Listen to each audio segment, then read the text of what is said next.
जय महाराज जी की। गुरु की प्रसन्नता को पाने के अधिकारी।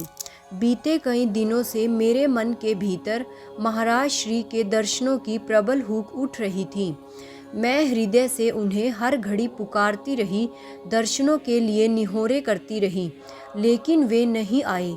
फिर एक दिन मैंने प्रार्थना करते हुए कहा, महाराज श्री, इतिहास में ऐसे कई भक्तों के नाम आते हैं जिनकी तड़प और भावना के कारण प्रभु उन्हें दर्शन देने के लिए उनके समक्ष प्रकट हो गए। मेरे भीतर भी ऐसी ही तड़प और प्रेम पैदा कर दीजिए ताकि आप शीघ्र ही मुझे दर्शन देने के लिए आ जाएं। हे गुरुदेव, आपको प्रसन्न कैसे किया जा सकता है।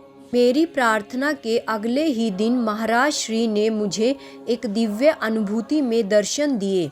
मैं एक रूम कमरे में थी, तभी वहाँ महाराज श्री चले आए। उन्हें समक्ष देखते ही मैं एकदम सीधी होकर बैठ गई।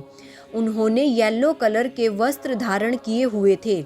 मेरे समक्ष खड़े होकर वे मुझे समझाते हुए कहने लगे, जब तुम अपनी दिनचर्या के प्रत्येक कार्य को इस भाव से करना आरंभ कर दोगे कि मेरे इस कार्य को करने से मेरे गुरुदेव अवश्य प्रसन्न होंगे, अर्थात जब तुम हम कार्य को अपने गुरु की प्रसन्नता के लिए करोगे तो अवश्य ही तुम्हारे गुरु तुमसे प्रसन्न हो जाएंगे।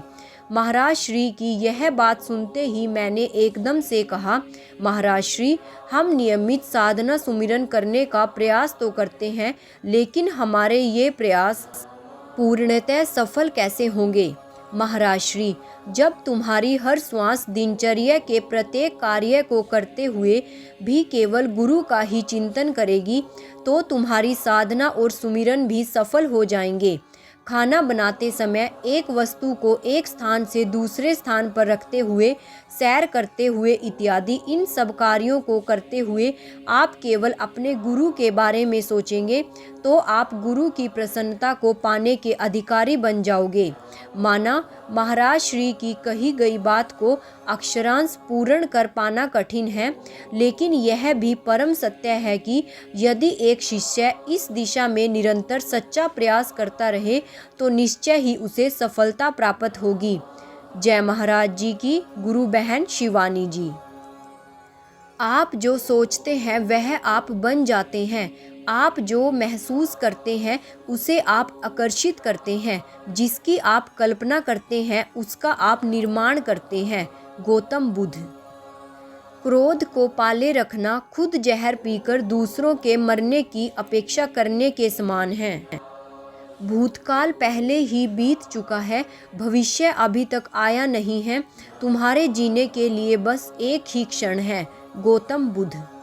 भाइयों और बहनों, ऐसे ही दिव्य अति दिव्य अनुभवों का रोज आनंद लेने के लिए मेरे चैनल को सब्सक्राइब और वीडियो को लाइक और शेयर करना मत भूलिएगा। साथ में ही नोटिफिकेशन बेल को ऑन कर लीजिएगा ताकि आगे आने वाली सभी वीडियोस की जानकारी आप तक समय रहते पहुंच सके। और कमेंट बॉक्स में ओम श्री आशुतोषाय नमः लिखना मत भूलिएगा। जय महाराज जी की। जय आशु पिता भगवान की। ओम श्री आशुतोषाय नमः।